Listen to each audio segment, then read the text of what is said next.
Welcome to the Indie Film Hustle Podcast, episode number 86. The saddest journey in the world is the one that follows a precise itinerary. Then you're not a traveler, you're a fucking tourist.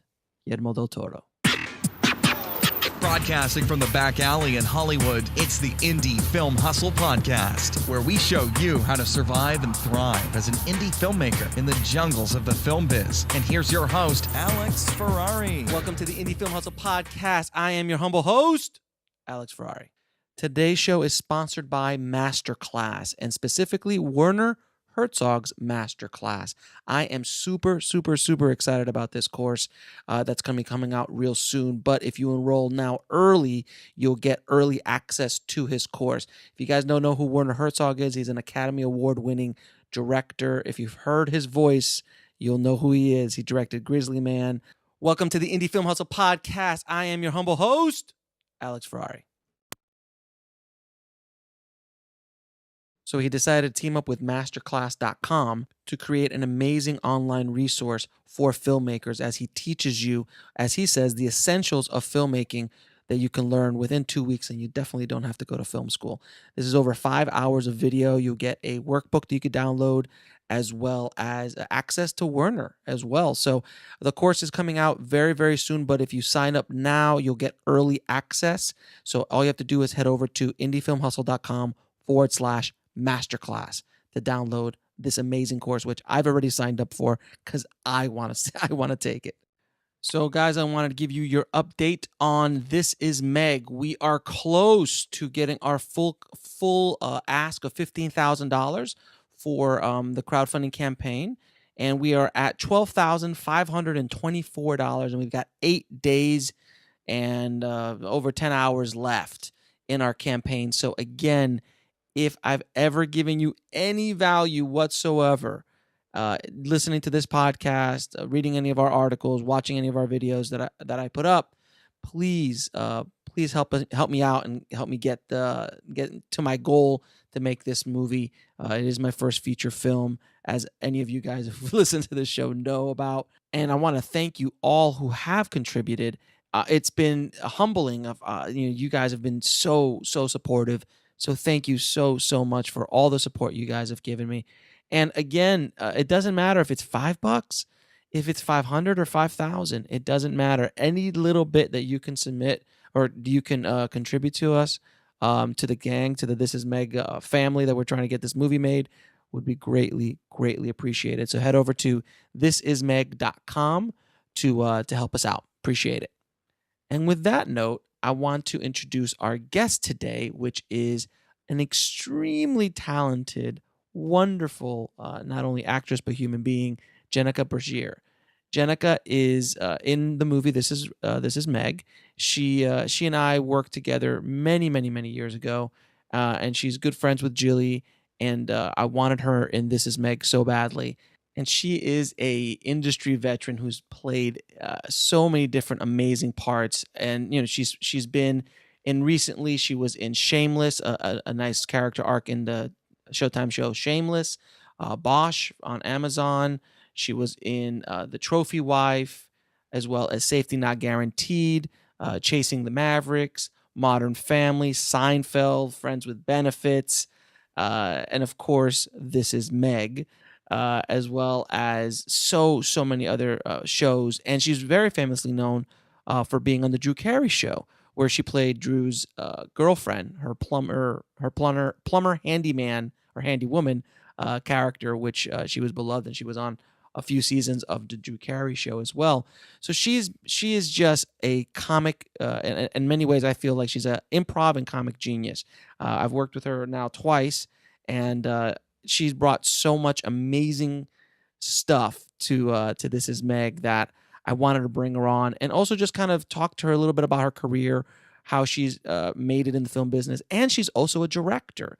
She directed last year her first feature film, which was a micro-budget feature film, very similar to This Is Meg as far as budget's concerned, and it's called Come Simi. And it is just a fun movie, and I talked to her a lot about how she made that movie, how she kept it under $10,000.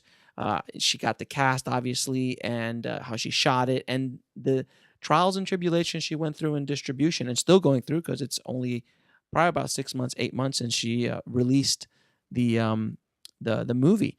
So without any further ado, please enjoy my hilarious conversation with the amazing Jenica Bergere. Jenica, thank you so much for taking out the time to be on the show today. Thank you so, so much. Does anybody ever say it's not my pleasure? Now, you're the first, so thank you for that. So for people who don't know, Jenica is very pregnant, as you like to put it. I'm very pregnant. I've been very pregnant for the last 3 years, essentially. Exactly. And is one of the main reasons we cast you. Which was so exciting because nobody's casting me this time around with my pregnancy. With my last 2 pregnancies, I worked a ton. Did you really? But this pregnancy, I haven't. Other than This Is Meg, no one's checking for me. Well, it's just great production value.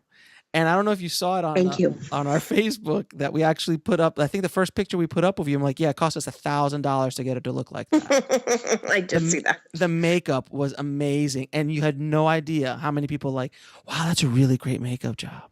That's a really great belly. It's a great belly. I mean, how did you do that? I'm like, I love how you put her double chin in. That was amazing. That's all you airbrushed her double chin. That's all post. That's Photoshop. That's all Photoshop. So Jenica, I wanted to ask you a bunch of questions because I adore you. You know I adore you. And I was so excited when you guys called and said you want, because you went away and then you came back with Indie Film Hustle, which is so great. Thank you so much. And I absolutely, for the audience to know, me and Jenica worked on a project 6-7 years ago, I think now, and it was called. It was very funny. It was Zombie Marriage Counseling, which was funny. You were the counselor, and that's where I fell in love with you at that day. That day that we shot, I was just like, oh my god, I have to work with her again. And then of course I don't call you for 6 years.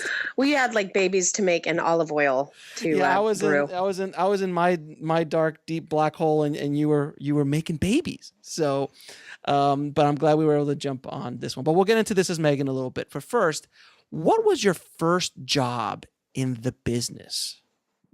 Well, my first job in the business I was like 3 years old. My mom was at Ralph's on Van Nuys Boulevard, and somebody said they were a casting director and that I would be cute in this commercial. Mm-hmm. And it was a GE commercial. Of course, I don't remember it. And my co-star was Drew Barrymore. No. Yeah. How cool is that?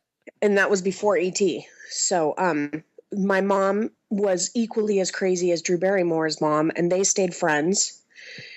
And they stayed friends. I would imagine if there was texting back then, they would have continued to text, but because there wasn't, they couldn't maintain their crazy relationship. So got it. So that was like the first thing. And that was, I guess you could call it a discovery at a very young age. But it turns out I was just an extra on that. And Drew Barrymore was the lead on that, which would make sense and why she was Gertie. And then I did like a bunch of commercials when I was a kid, but nothing significant. They were all sort of non-union. And then I did one commercial. You see the back of my head, and I got my SAG card. Okay. I told my mom, I don't ever want to do this again. I hate show business. I want to stay at school.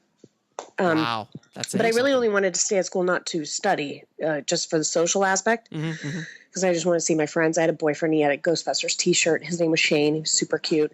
And then my other boyfriend, Jamal Jermaine Warner, we had a little breakdancing club. I hadn't, I couldn't fit show business into my social schedule. Right, of course. But my mom continued to pay my SAG dues.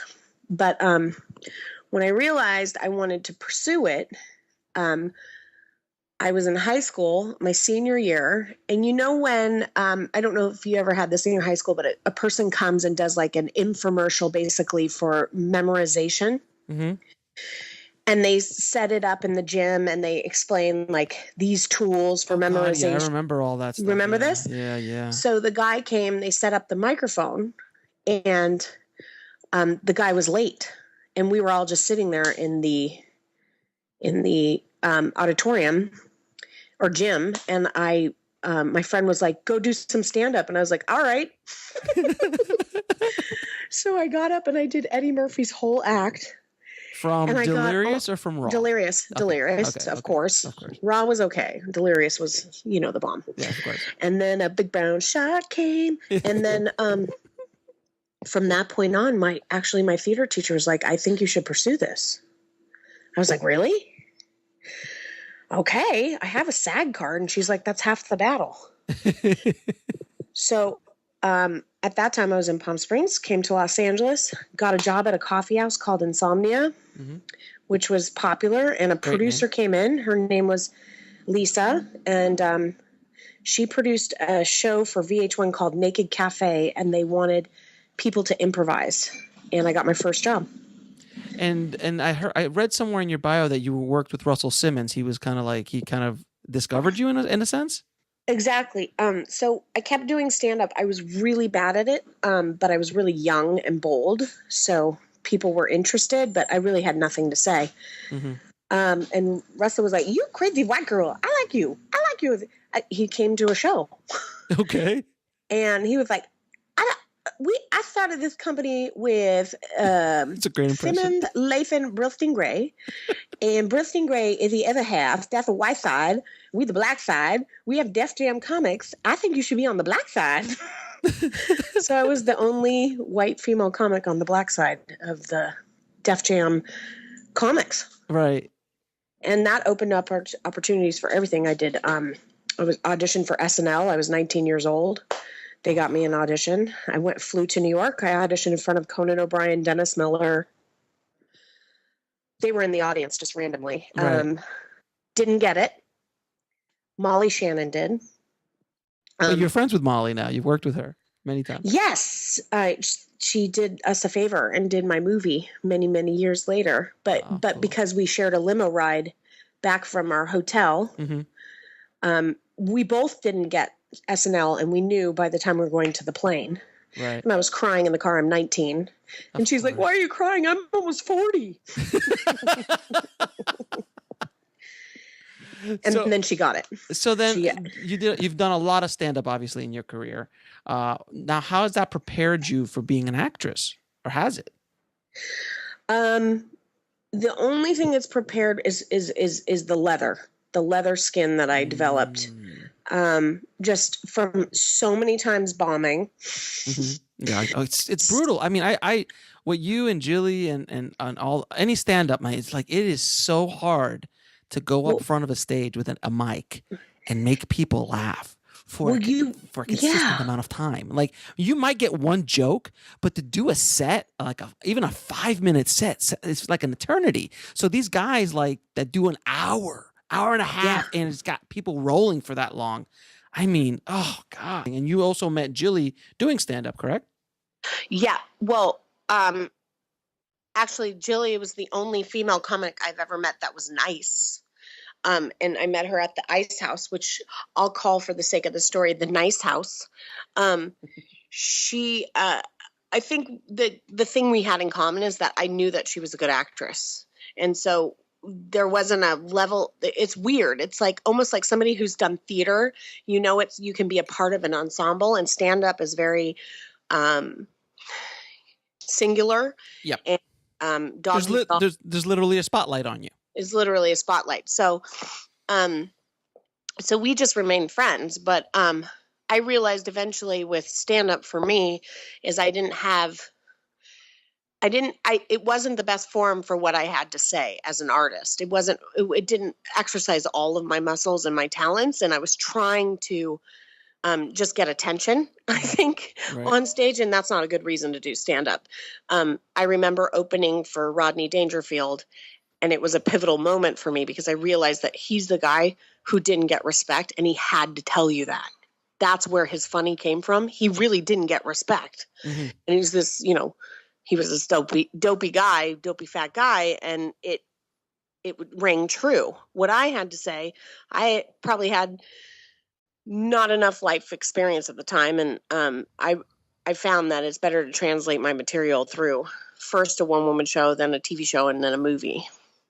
Got it. So that's where you kind of started leaning more on being an actress then. than anything. Yeah. else. I mean, I feel like I'll go back to stand up. It is such a grind.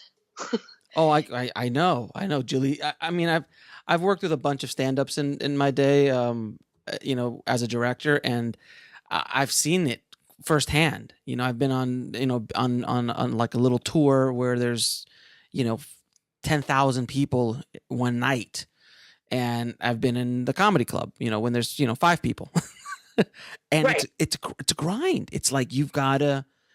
It's one thing to be the funny guy at the party. It's another thing to make a profession at making people laugh. It's very, very difficult, and also cutthroat.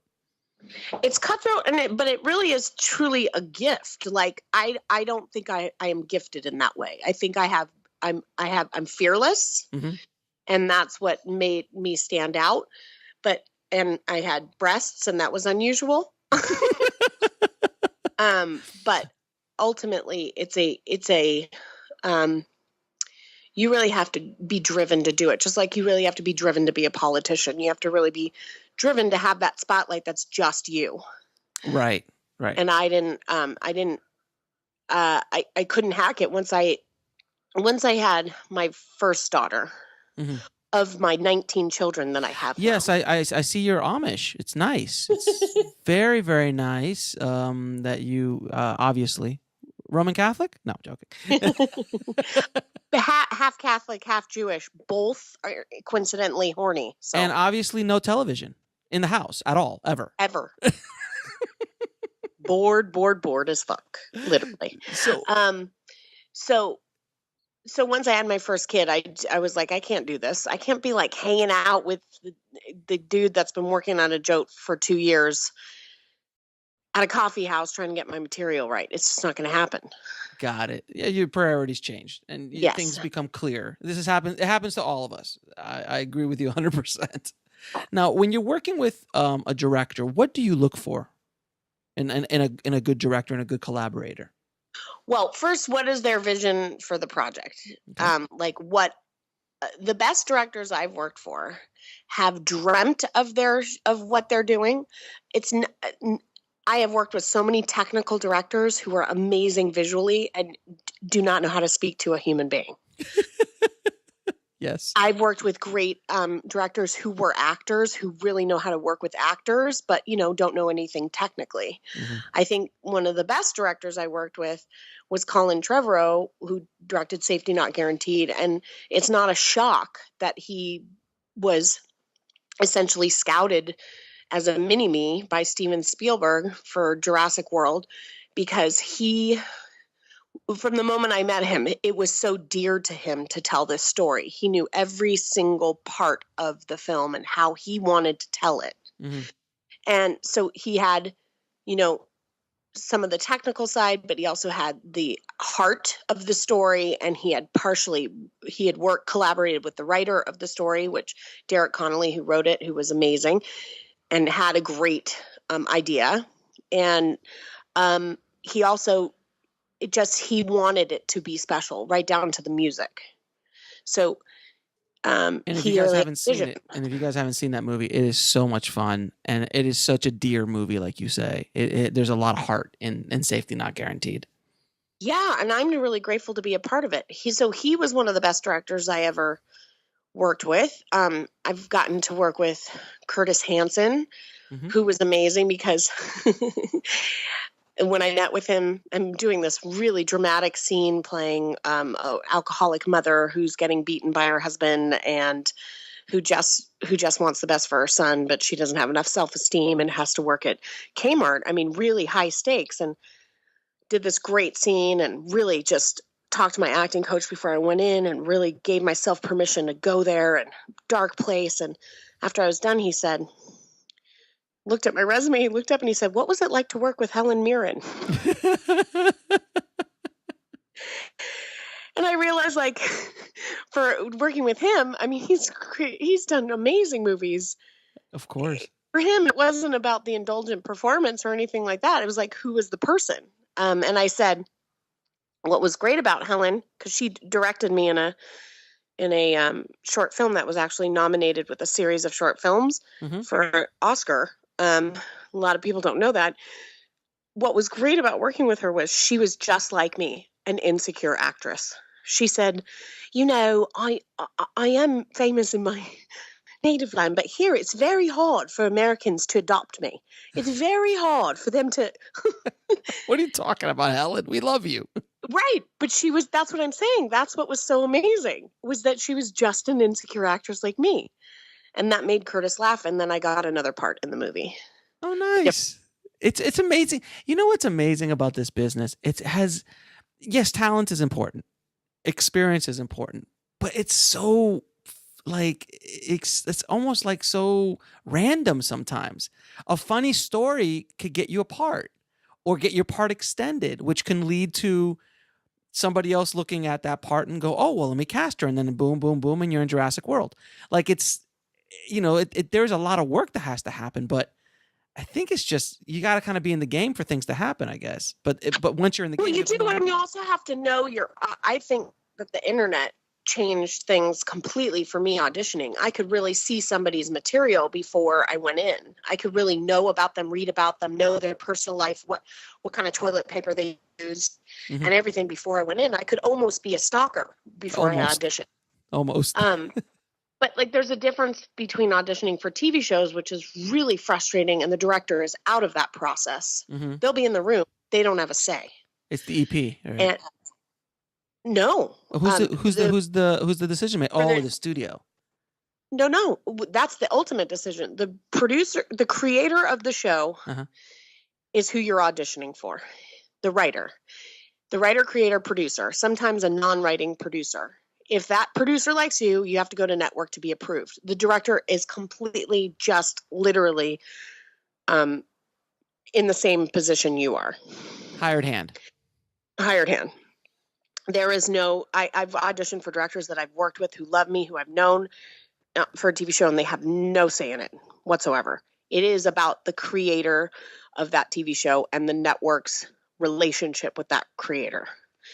And that's a really frustrating place to be, because there are several times that I've gone in and 2 times something was written for me and I don't get the job. Seriously? I've even seen in casting breakdowns a Jenica Bergere type and not gotten an audition. That's why? How does that happen? Because there's 30 people making a decision for television. As opposed to film, a feature film, it's a lot less. Well, there's studio and then there's indie. So indie film could quite literally be 4 people, which would be which is the amazing side thing. That's why I wanted to make an independent film, because it was a reaction to a television show that I made. I wrote a one-woman show for the purpose of selling a TV show instead of doing stand-up. I invited everybody in show business. They came. ABC, CBS, Fox, everybody was interested. I went around with a showrunner. We pitched. Fox passed, ABC passed, CBS passed. Nickelodeon bought it for Nick at Night. Okay. They said we buy it with one stipulation. Jenica doesn't get to star in it. Are you kidding me? No. So we said, okay. We developed it. It was developed in my life, but based on my life, my experience of my husband being a chef who cooks for celebrities, and I want to be one. It's Lucy and Desi in a restaurant.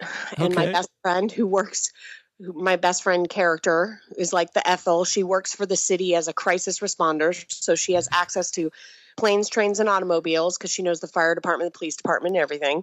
So we're always trying to bust into these parties and work where my husband is. And at the end of the day, it was all about raising my daughter true, because it's the only way I know how is to act. Right. They love the story. It sounds like a great show. Right? Yeah. They love the story.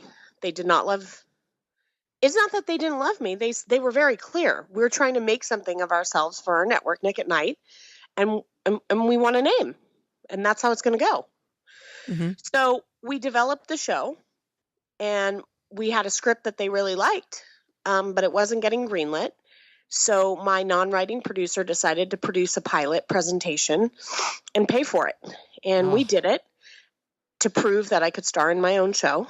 And Jill played my best friend. Right. And we promptly proved that I couldn't star in my own show. Why? Because so much control was taken away from me. It became about, even in the indie experience of creating a pilot presentation, there were 3 non-writing producers, 1 showrunner, 1 writer's assistant who became a writer on the show and became a creator on the show, me writing, a casting director who was helping us, another producer who came on to line produce. There was so many opinions, let alone, I can't talk. Why? Oh, see. Yes. What? No, thank you. My husband likes to interrupt me. I see that. He's like, oh, there she is talking about herself again. Yeah. So I'm on Indie Film Hustle. Please leave me alone. Please leave me alone. I have bigger fish to fry. So so there's so many people, there's so many chefs in the kitchen. No pun intended. In the kitchen. And as a reaction to everybody saying this didn't work, the network saying it didn't work, my people saying it didn't work, my agent saying nobody should see this if you want to save your idea, which, by the way, nobody's helped me with the idea since. And I've gotten the script back. No one should see this. As a reaction to that, I wrote Come Simi. I said, I want to just take 2 cameras. I want to shoot 6 days. And this is what I want to do. And I met 2 producers who would help me do that. Keith Carville at Unified Pictures. And he helped me because he saw the show and he said, you're right. It isn't good. It isn't what I know of you.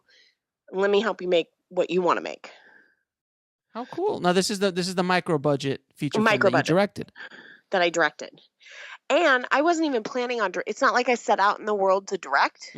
I was like, I was encouraged by both him and James Portalacy, who came along and helped me make a $10,000 budget.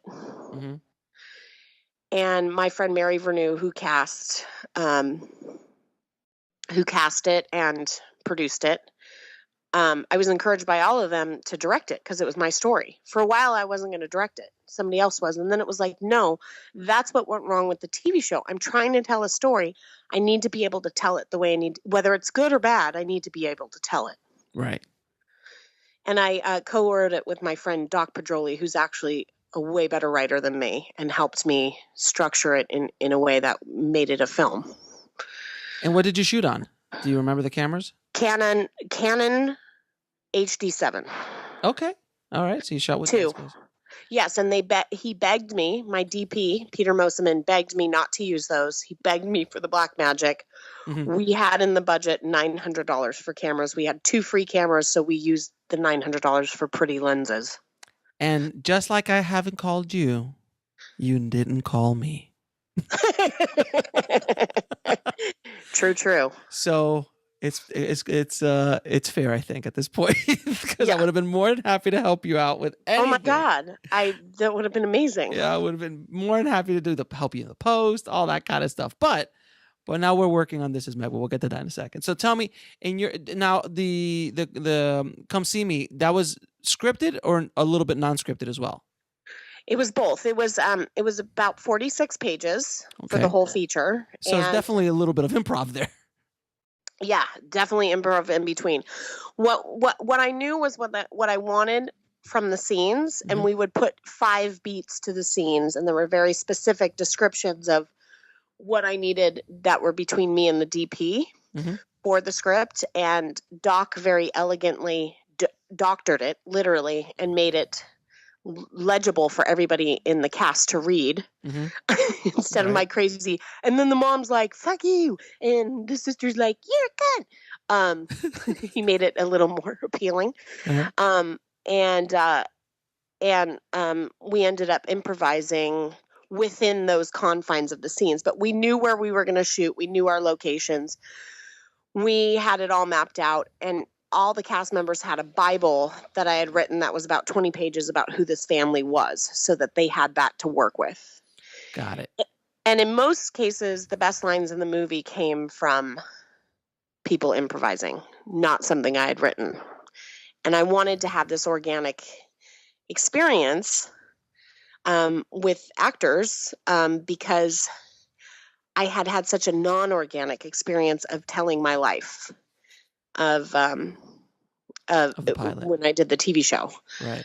Of trying to hit jokes and lines and it not working and it not being like the real Josh. And this great actor, Joshua Funk, who's an improviser, played my husband. And we just knew each other. So it just really worked. We really seemed like a couple. And he also had to commit to, because I wanted to give birth in the film. Because I was 9 months. You're a method director. I'm a method director.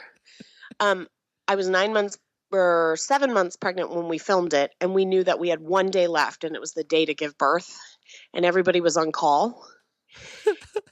And Josh, who played my husband, Josh, the one requirement, when I talked to him, I said, how do you feel about being in the delivery room and pretending to be my husband with my real husband there and my kid and stuff like that? And he said, I think it would be fun.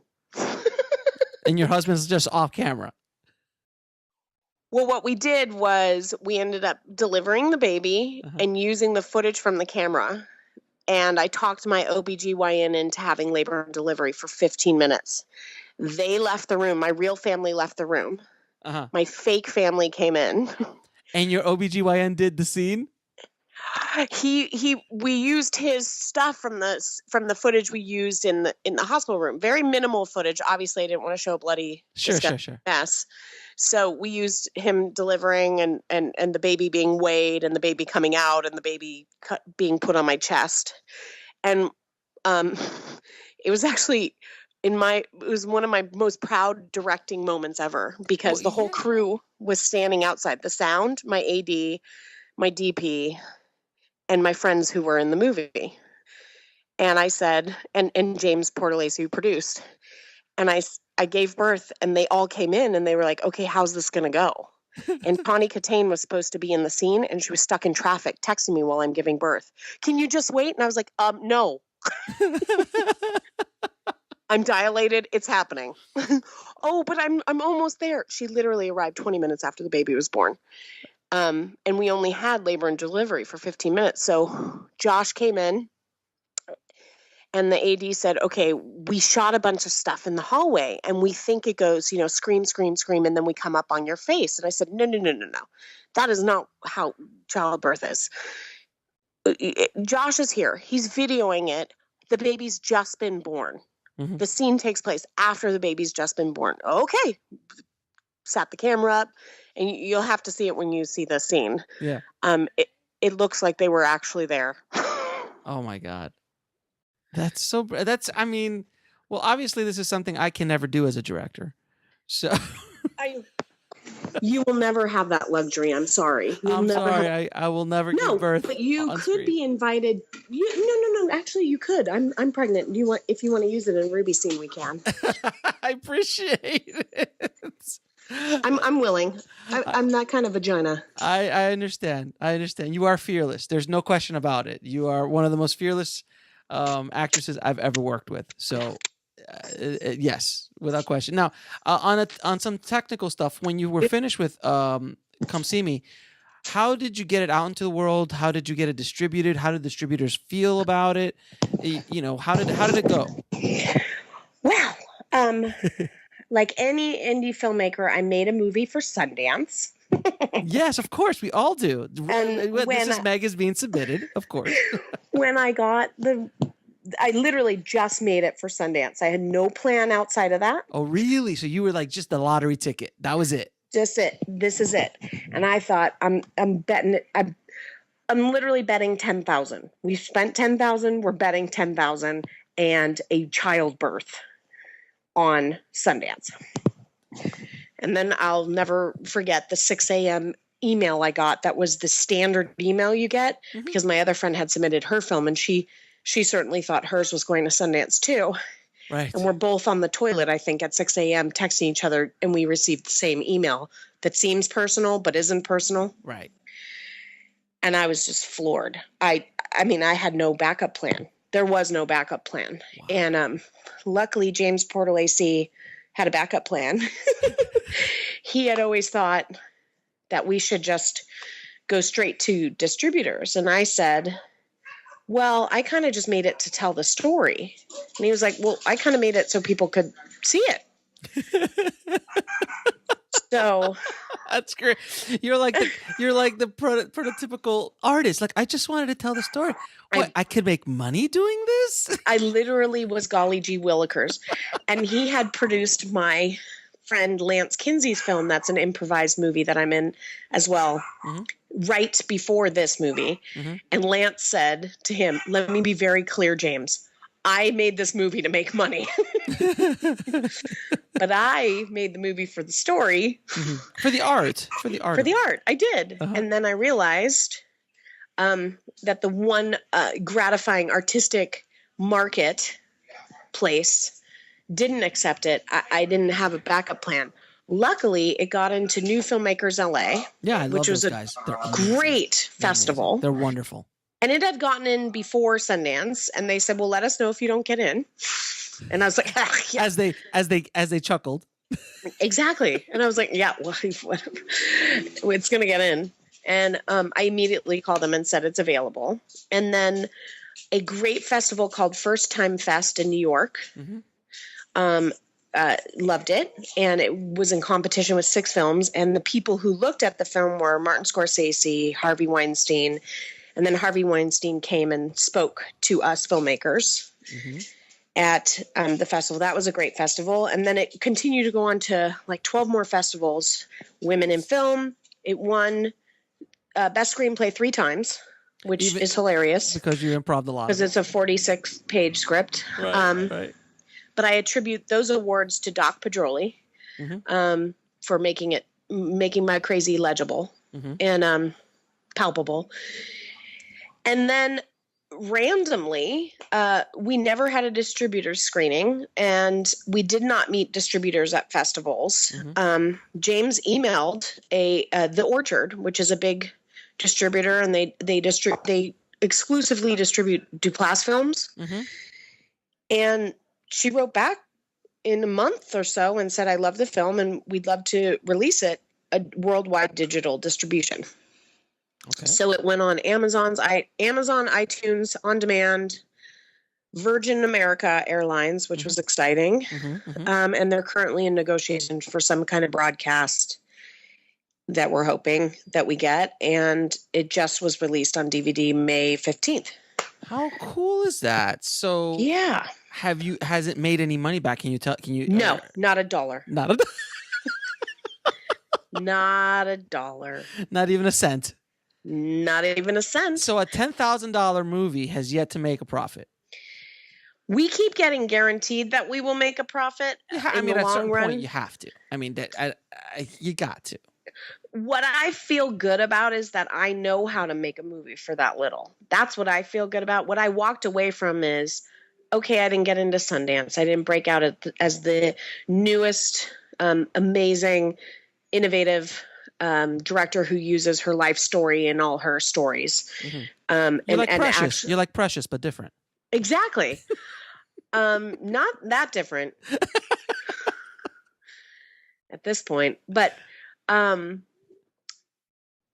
once that didn't happen, I realized what I do know how to do is support art, support indie filmmaking. And I went on to support my best friend who made her film, and she successfully crowdfunded for $50,000. I didn't want to crowdfund because I'm too nervous to ask for money. Tell me about it. But I let her ask for it, and she's finished that. That film is almost finished. Oh, great! And projects like This Is Meg, I'm absolutely rooting for, because it's born of, I would like to take some control and I have something to say, which is a little bit of to go back to stand-up, which is a little bit of why we started stand-up. It's like, I have something to say. I'm here. I'm different. I have something to say. Let me get on stage. Hopefully we can have some fun tonight. But at the end of the day, most stand-ups, no matter how much they have to say, most stand-ups want a TV show and want to be Seinfeld. Well, yeah, because after he got the first check when it went into reruns. Exactly. Was it 300 million? Was it something like that? something bananas. I still get residuals from my episode of Seinfeld, so I'm sure. I can imagine what he gets. Exactly. Or what any of the main cast get. Exactly. So since you brought Meg up, let's talk about a little bit about This Is Meg. So you get a call from Jilly, and do you know the how this whole project came to be? I do. It's very similar to me. She went through a pilot season that was hell. Mm-hmm. And you called her and said, I want to do something. Let's get your friends together and do this. And she was like, I'm tired of being treated like crap. I want to do my own thing. Right. Too. And I called her up and I said, Jill, I want to make a movie. I want you to be the star of it. And I want to talk about your experiences as an actress and a stand-up in LA, being a female and not being 20 years old. Let's do something real.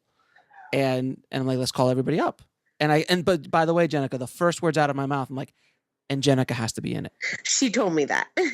That was like one of the first, I'm like, and Jenica has to be in. So even though I hadn't called you, you were always in the back of my head. I'm like, I need Jenica. I don't care what we do.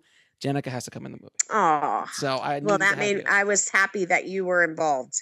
She said, the gang is back together again is basically what she said. And I was like, I'm in, whatever. What you want me to do? I haven't you want me to give birth? I haven't. I know she called, like we cast the movie in 3 days. That's so rad. She just calls everybody up and she's like, I'm making a movie. She's like, everyone basically said, yeah, let's go do it. What do you need? And it was so wonderful to see how fast everything got off the ground. Now, and obviously you jumped on the train because of your relationship with her and wanting to work with me.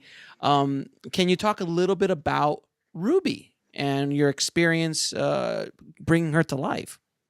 Well, it's funny because she wanted me to play this sort of retired actress who's claiming to be retired on purpose because she's happily married with a bunch of kids. Mm-hmm. And when she first said that, I was like, oh, I know how to play this because I'm not retired, but I have a bunch of kids and I know how to be a mom.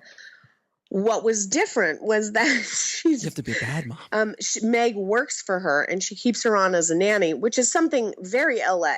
And the nanny, Meg, never meets the children. Right. She's really basically supposed to be a paid friend. Right. And She's the backup nanny. She's the backup nanny. And I know these women. My daughter has gone to preschool with these women.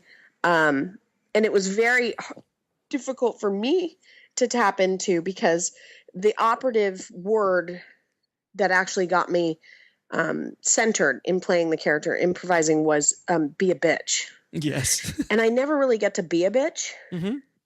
But everybody has an inner bitch. And that bitch came out. Even guys have inner bitches. Even guys have it. Oh, that's for sure. I think guys are more in touch with their inner bitch than girls. We don't really want to rear its ugly head. But once I could, for me, working on a character, I always have to get the costume and the makeup right. Mm-hmm. And not in a vain way. It's like, what am I wearing? Like I texted her like 5 times, like, can we discuss what I'm wearing? I want to wear a kimono. Yes. I was like, I need a kimono. I'm also pregnant, grotesquely pregnant. I feel hideous, but this is a girl who was an actress. Mm-hmm. So she's obviously has some sort of vanity. Mm-hmm. And I'm not that kind of vain actress. So I had to put myself in the shoes of somebody who gets facials and takes care of themselves. Yes, of course. That was different. My idea of a facial is splashing water on my face. Right. So that was really fun. But once in the scene, first of all, Jill and I have worked together and a lot. Mm-hmm. So I've always called upon her to play my best friend in things. Mm-hmm. And so that was really easy. And I like her so much, so it was really hard for me to be a bitch to her. But again, once she gave me the license to do that, you went for it. It was great. You went for it. Yeah. And you're so supportive. And if I don't get you to laugh, then I'm not funny. Yeah, that's true. That's very true. And many times I giggled quietly as the scene went on. Yeah. So it was just a really fun experience. It was, wasn't it? We had a really good time. I want to do it again. Yeah, I'm trying to think of how we can bring Ruby's you back. Birth. I'm trying to think of how we can bring you back. Ruby's birth. I think the birth. I think we're going to bring. I'm going to just just think about it from this angle. how is the kid that I filmed the movie of giving birth to? And by the way, my oldest daughter wrote the song in the movie that was nominated for an award. She was 10 years old and she wrote a song on guitar that was nominated. Aww. So that was commemorated in the movie. How do you think this baby's going to feel if you don't commemorate her birth on your film? We'll have you at the end credit sequence of bonus. After the credits are done, Ruby calls Meg and's like, "You need to have this baby for me. You need to pull it out, Meg, wherever you are. Please, just come. Please, just come. Just come now. I'll triple your pay. I need you to pull this out. I'm so tired of these babies." We had such a good time, and when with this project specifically, I've kind of really wanted to work with people who are very seasoned, like yourself and Carlos and our cast. Pretty much everybody in the cast is well, Mo Collins and Deborah are and all the funniest women I've ever seen perform. So funny. I can't wait to do our scene together in a few weeks. But I kind of given license to this is kind of like my experiment in a way too, because I was like, okay, well, Jenica, what's Ruby like? Let's talk and let's just kind of make her up as we go along. So I don't have a very I have an idea of where I want to go with the story, obviously, but things like I want to wear a kimono. I'm like, that's brilliant. I feel a lot of times, you hire an actor and they should be responsible for their character. They shouldn't just be a movable prop. Well, that to the point of micro indie filmmaking is on a large budget with great artists who are being paid. Absolutely. Their opinions are all a part of, and you don't have as much collaboration. But on an indie project, as far as being an actor, what was so awesome about on Come Simi was Karen Landry, who played the mom, just brought it. I was like, she needs to look like she has no teeth. How are we going to do that? I mean, she contorted her face in such a way. We put latex on her face to make her more wrinkled. And we just put this costume together and she was down. She was down and in that costume for 4 days in a car. And then there's Tawny, who is wild and has an amazing body. And I needed to access that, use it. And she had the most incredible wardrobe I've ever seen. And to bring that stuff is different than having a paid person who's bringing their artistic vision, which is not to take away from it, because I've worked with some amazing costumers. Oh no, absolutely. If you're working on a bigger budget film, but it's all depending on the kind of story you're trying to tell and the kind of movie you're trying to make. Obviously, if you want to win, if you're going to have an Oscar winner, I worked once with the wardrobe stylist from Sex and the City. She's amazing. I mean, she was amazing, and I worked with her for a week on a project, and my God, I mean, she's a genius. Patricia, right? I forgot her name. Patricia Fields. Trisha Fields. Yes, exactly. And she was wonderful, and I learned so much from working with her. And but it was just you want to work with the best of the best. You want to hire an Oscar-winning DP. But on this movie, I'm lighting it purely because this is the kind of story I'm trying to tell, and things like that. So it's just really. It's by the way, I don't know if you had this experience, but when you try to explain what you're doing to people, they look at you with a tilted head like you're crazy. And they also don't believe the price point. No when you say for 15, they're like, yeah, you can't do that. No, yes, you can. It's beyond it's beyond their comprehension. It's not like Robert Rodriguez didn't make El Mariachi for $7,000. They just couldn't grasp that. That didn't make any sense. How much did Paranormal Activity cost? That's not possible. They don't get that. And in today's world, more than even back then, it's so much more possible to do it now, if you have the right people with the right skill set and the right equipment. Exactly. Well, when I would say one tip for micro budget filmmaking is get seasoned actors, yes, and seasoned people who have worked on film, or if not seasoned, then willing to just show up. Well, those are the two sides of the spectrum there, Jenica. You really need to work with seasoned. If not, just anybody who will work. Anyone who will just show up and be a body. But it's true. Yeah, it's to a certain extent. They just have to be willing to want to make something. There are a lot of people who are come out of school entitled. I have met so many, at least actors, who are like, oh, but I have a BFA, but I have an MFA. And I'm like, well, that has nothing to do with auditioning. Nothing. That has nothing to do with somebody else's project. Yep. That's why I called it indie film hustle for a reason. You have to hustle, and no amount of schooling or degrees means anything. It's all like I always tell people, like Max Spielberg had he might get meetings and he might get some projects set up, but if he doesn't deliver the goods, you don't care what the last name is. True. At the end of the day, that might nepotism will open the doors for you, but it won't keep you there. That's my experience. Well, I've never had nepotism, so I don't even know what the experience would be. God, wouldn't that be nice that you get like, oh, yeah, I worked with your dad on that Oscar-winning movie. Why don't you come in? Let's talk about your project. It would be nice. I'm finding it's less and less on every set. I'm finding that with this generation, with Kickstarter and Seed and Spark and Indiegogo, that there are less and less nepotistic artists and actually hungry people who have something they want to say and do. Absolutely. That's what's really cool. I'm still afraid to put my foot in the ring for fundraising for a project. I'm still trying to do micro budget on a studio level. That's what we're trying to do with This Is Meg. Exactly. A micro budget, but it looks insane for the budget that it is. So that's because you know how to shoot. I hope when it's all said and done, everyone will agree with you. So I wanted to talk real quick about one of your most famous parts, which is the Drew Carey Show. Can you talk a little bit about that experience? Because that must have been so much fun playing that character. Well, I have one great story. I mean, I don't know if it's great, but one exciting story of my whole career. I played his girlfriend, Sharon, the handy woman, and they wanted to do an episode at the Cleveland Browns Stadium. Okay. So we flew to Cleveland for the Drew Carey Show, which was not unusual for the regular cast members on Drew Carey, because they'd filmed all those great dance opening sequences and stuff there. But it was exciting for me, and I had no idea what to expect. In Los Angeles, oh, you're on the Drew Carey Show. Oh, you work at Warner Brothers. Oh, yeah. Isn't the traffic suck from Venice to Pass Avenue?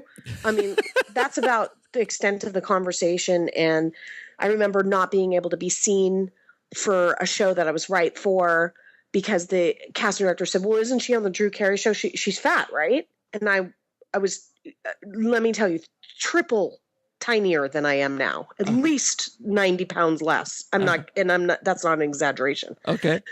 So that was my experience of being on the Drew Carey Show in Los Angeles. Step outside of Los Angeles into Ohio, and it was like I was Priscilla Presley. Oh, really? It's like Beyonce walked in. I had no idea. I had no idea what to expect. And they were saying, what's your alias at the hotel? And I was like, what's an alias? I didn't get it. Right. Like, what's your name going to be? Because they were so famous in Ohio. Really? And you don't experience that in Los Angeles. I'm a working actor. I mean, I was discovered at Ralph's when I was 3 years old. Yeah. It's just a part of the business. It's just part of the business. Here. Yeah. So we walk up to the Cleveland Browns Stadium for rehearsal. This is just rehearsal day. We weren't even shooting. And people are like, Sharon, which is my character's name. Sharon, like 35,000 extras showed up. No. Or maybe it was 13,500. Maybe I have the numbers wrong, but either way, it was a lot of damn people. Over 10,000 people. Over 10,000 people. And they were like, Sharon, I was like, oh my God, this is the power of syndicated television. And you know what? The great thing about Drew is he never, ever took it in. He never once thought, I'm the shit. He never once acted that way. To the day of the show ending, he wasn't quite sure if he was good enough to be Drew Carey.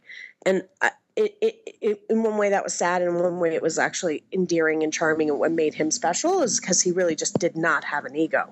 Right. And he was that guy, that sort of lovable guy that you see on the show. So that was a cool experience. And then they nominated me for an Emmy for the Tool belt dance striptease that I did. Nice. But the Emmy, the Academy did not, or whatever they are, Motion Picture Association. So thank you. They didn't recognize my genius. Obviously. I think you and Ruby have that in common. Well, I could draw from that. Yeah. Yes. There's a line you're like, I was nominated, but that was rigged. I didn't believe that. Well, it probably came from that, actually, from that experience. I'm sure it did. So I know you're very pregnant, and I know that this is, you've spent way too much time on the show already. So I'm going to ask you a few questions left, and then I'll let you go and rest. What is the advice you can give any aspiring stand-up or actor trying to break into the business? However you're going to do it, what you have to say about your life and your experience is the important part. So find the medium to do that and gather a bunch of friends and tell it. Great. If that means stand-up, then gather a bunch of friends on the road and go and tell your story. That means if a TV show, perform it as a one-person show, or get people together to film it yourself, and same with the movie. That's my advice. Waiting for an agent or manager to discover you doesn't happen anymore. There's no discovery. There's no door. You are the door, essentially. It's great advice. Very, very great advice.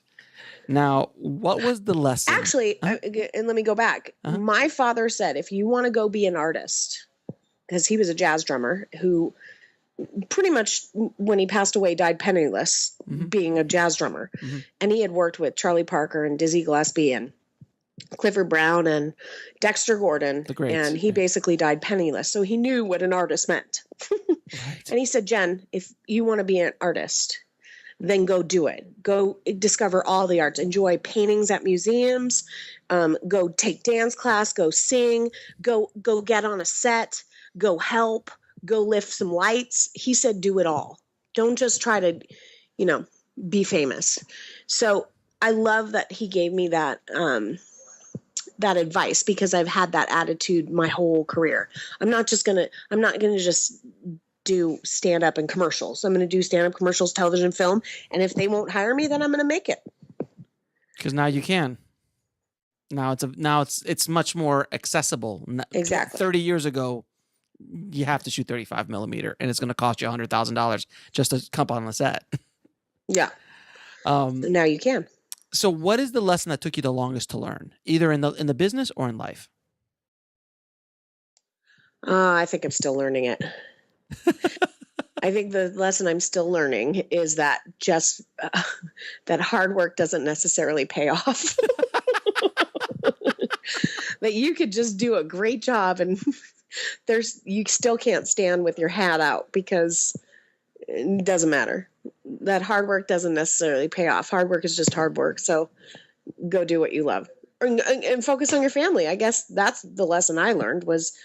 That's probably why I keep having children, because I'm invested in my relationship with my husband, who seems to want to breed all the time.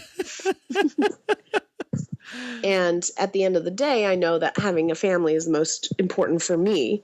And with having said that, I still am not giving up on my dreams and my ideas of what I have to tell. I'm just incorporating it. Right. Because at the end of the day, when the spotlight fades, and it fades on everyone, the people that you've built around you and your family being the closest people to you, is what's important. And that's something I've learned in the short time I've been around as well. Yeah, with my family. So it's not you always have cute about ones too. Oh, thank you so much. You also probably learned this too. It's better if your kids are cute. Well, depends. They're gonna be. My girls are a little too cute, and I'm afraid about what's gonna happen when they get older. Well, that's a man thing. That's a completely man thing to say. But as a woman on the playground, I'm like, my kids are cuter than yours. They are cute. Maybe that's the stand-up in me. I'm like, my fucking kids rock. So, what are your three favorite films of all time? Whichever films that kind of come to your mind right now. Well, I'm embarrassed, but not embarrassed to say Safety Not Guaranteed. It's a great movie. When the moment I read that script, I was like, I have to be in this movie. And I actually was testing for a series that same day, and I kind of screwed up the test so that I could be there on time to audition. And even though it was not lucrative to make that decision, I knew it was a special movie. Just the script alone, I wanted to be in it. That's one of my favorite movies. E.T. Okay. To this day, I recall waiting online to see it. Yep, me too. On off of Van Nuys Boulevard at the theater there, and then waiting again to see it. And Breakfast Club. Oh, great movie. There's a little John Hughes in me. I know there's something about that. It's not all of his movies are great, but there was something about what he captured about all their relationships that I can't let go of. I mean, I still think back to that movie at least once a day. But that movie is also, it was made in the 80s, but it's completely relevant today. Completely. Totally. Because of the relationships, because of the characters. And the archetypes. Like those archetypes, we all grew up with all those archetypes. Absolutely. And there's, I mean, that and Ferris Bueller, those are I would say are, you know, if I could make a movie be that good, if I could write a movie that good, then I would feel like I arrived or I did something. It still is like, you know, there are masterpieces in the world, like Out of Africa. And, sure. You know, Blade Runner. Yeah, I mean, there's some. Right. Yeah. Those are masterpieces. And, but I, as a actor and as an artist, I always refer back to those John Hughes movies. And they're the masterpieces of his genre. Exactly. Without question. I real quick, I want to ask you, did you get a chance to work with Mark Duplass at all? Or with him I didn't work with him. No, I didn't actually. We didn't have any scenes together. Okay. But I got to work with him in terms of the press of the movie and going to Sundance and be with him. And he's really super cool. And I've gotten to speak with him and his producer Stephanie Langhoff a lot since. Oh, cool. He's somebody to look to. He's just great. Yeah, for everybody who doesn't, I've mentioned him on the show before, but if you guys haven't heard or haven't seen any of his work, Mark Duplass is kind of like an inspiration to all of us, as indie filmmakers, but also like for non-scripted, and also even though he actually writes his movies, but he completely throws the script out the window once he's on set, is what I heard.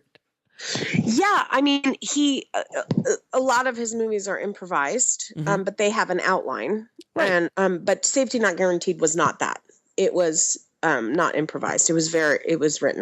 It was written. Was there any I mean, I'm sure anytime you're with him, he has to improvise something. Not in our scenes. Not in my stuff with Jake Johnson. He didn't improvise, and they were very specific about the words. They really.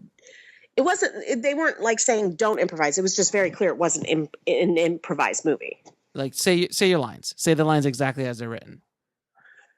Yeah, I mean, nobody said say your lines exactly as they're written, but you didn't come to the set going, "This is going to be mumblecore, and we're going to see where this goes." Colin really knew what he wanted, and so did Derek, and they were working hand in hand to tell. They had, as you can see in the movie, they were very specific in the vision of what they wanted. And Mark is actually the one who helped get that movie made. It wouldn't have been made without Mark. They have a mutual agent or manager or something, gave it to Mark, and Mark said, if I'm the dude who puts out the ad, the classified ad, then I'll give you money. And he brought on Big Beach. Nice. That's awesome. He helps a lot of indie filmmakers out. He produces a lot. Oh yeah. I mean, he produces so much. I haven't used the Mark Duplass card, and I haven't even shown him Come See Me, or I don't even know if he knows about it. But well, you should probably reach out to Mark. You know what? So many people are reaching out to him and wanting so much from him. I did reach out to him about togetherness, because I have a sister theme in my film, that is very relevant to the TV show Togetherness, and I auditioned for it, and he wrote back a very sweet email. Can't wait to see your tape, blah, blah, blah, and I didn't get it. So that was about the extent of me asking for his help. But if there's a project, I think he's also an incredible actor, and so is his brother. So I thought he was amazing in Hump Day. I mean, he blew my mind in Hump Day. I love that was Your Sister. I thought that was wonderful. I love that movie. And Lynn Shelton is we were in Safety Not Guaranteed too, and I didn't get to meet her because she wasn't at Sundance, but I'm a huge fan, and for the very reason of it's similar to John Hughes in that there's relationships that are archetypes that are amazing. No question. Now let me ask you, where can people find you? JenicaBergere.com, Jenica Bergere on Facebook, Jenica Bergere on Twitter, Jenica Bergere on Instagram. I made it real simple. Okay, so that's where everyone could find you. So I have about 2 followers. I know. I've noticed we're trying to get those followers up for you. We're doing the best we can. Alex Ferrari and Jill Michelle Million. Those are my followers. Exactly. Jenica, thank you so much for taking out the time. I really appreciate it. And I cannot wait to show you the scenes I've been editing, your scene, and show you the final movie when it's all said and done. Thank you so much for being a part of it. Has any guest ever said, I love you? No, you'd be the first. I'll be the first. I love you. Thank you so much. Love you too, my dear. As you can tell, Jenica and I had a lot of fun, not only in this interview, but you can only imagine the kind of fun we had shooting her scenes in This Is Meg with Jilly. They're pretty hilarious. I can't tell you. I've been editing them recently. Actually, just yesterday, I was editing that whole scene, parts of her scenes, and I was on the floor. It's really, really funny and really real. And in this movie, Jenica is fearless. And when I say fearless, you'll have to watch the movie to understand how fearless of a woman and of an actress she really is. So from the bottom of my heart, Jenica, I say thank you so much for bringing your amazing energy to This Is Meg. And guys, don't forget to please check out the Indie Film Syndicate, which is my indie film kind of hub membership community where you can get access to all of our online courses, as well as exclusive access to how we're making This Is Meg. It's kind of called a micro budget film masterclass. So it's pretty amazing, and I really love you guys to take a look at it. It's at indiefilmsyndicate.com, and if you want to donate to the This Is Meg campaign, you can, and get discounts on getting into the membership. And we've already started uploading a ton of stuff of what we've been doing, and I'll continue to upload monthly as we go from soup to nuts, all the way from how we got the LLC formed, all the way to how we're distributing the movie, either self-distributing it or getting it distributed by a major distributor. So check that out, indiefilmsyndicate.com. And as always, head over to filmmakingpodcast.com and leave us a great review, hopefully, for the show. It really helps us out a lot. So, guys, thank you so much for listening. I hope you got a lot out of this episode. And keep that hustle going. Keep that dream alive. And I'll talk to you soon. Thanks for listening to the Indie Film Hustle podcast at indiefilmhustle.com. That's INDIEFILMHUSTLE.com.